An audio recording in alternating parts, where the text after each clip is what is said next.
Mark Antony, one of the three rulers of Rome, is living in Egypt. There he enjoys a life of luxury and is deeply involved with the Egyptian queen Cleopatra. His carefree lifestyle is interrupted when he learns that his wife, Fulvia, has died and that Pompey is preparing an army to fight against the Roman leaders. Realizing his duty, Antony decides to return to Rome. While he is away, his fellow rulers, Octavius Caesar and Lepidus, worry about Pompey's growing power. Octavius is angry at Antony for ignoring his role as a soldier and leader just to stay with Cleopatra. Antony's sense of duty pushes him back to Rome. Once there, he quarrels with Octavius, while Lepidus tries unsuccessfully to keep peace between them. They soon understand that they must work together to defeat Pompey. To seal their alliance, Antony marries Octavia, Octavius's sister. Antony's friend Enobarbus, however, believes that Antony will not stay away from Cleopatra for long, even though he has married Octavia. Back in Egypt, Cleopatra hears the news of Antony's marriage and becomes furious. Later, when she learns that Octavia is not very attractive, she feels confident that Antony will return to her. Meanwhile, the triumvirs settle their conflict with Pompey peacefully.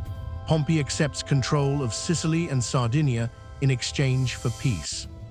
During their celebrations, one of Pompey's men suggests killing the three rulers to make Pompey the most powerful man in the world.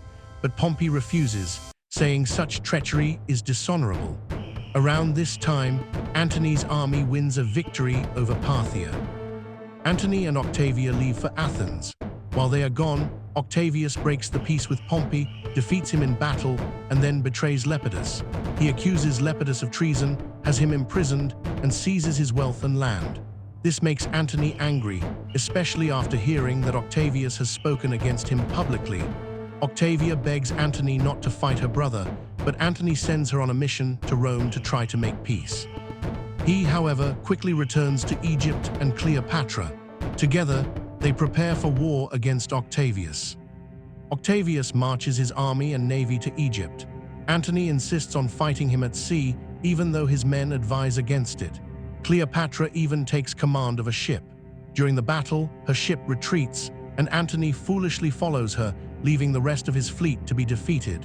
Feeling disgraced, Antony blames Cleopatra for his humiliation, though he soon forgives her. Antony and Cleopatra send messages to Octavius, asking for mercy.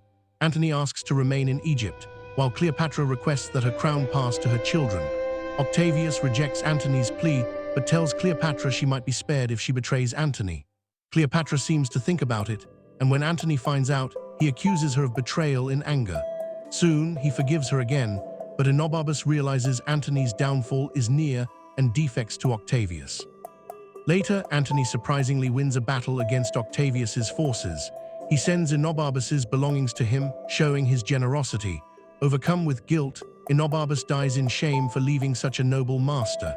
However, Antony's luck runs out in the next battle at sea. Once again, Cleopatra's fleet deserts him, and he suffers defeat. Believing Cleopatra has tricked him, Antony swears to kill her.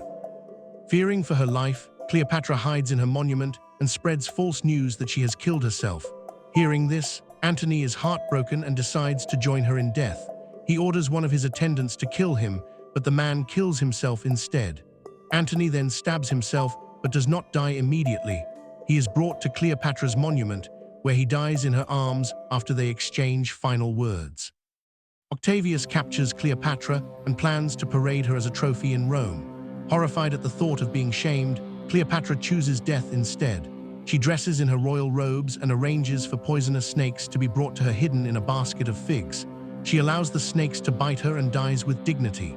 Her loyal servants, Eras and Charmian, also kill themselves.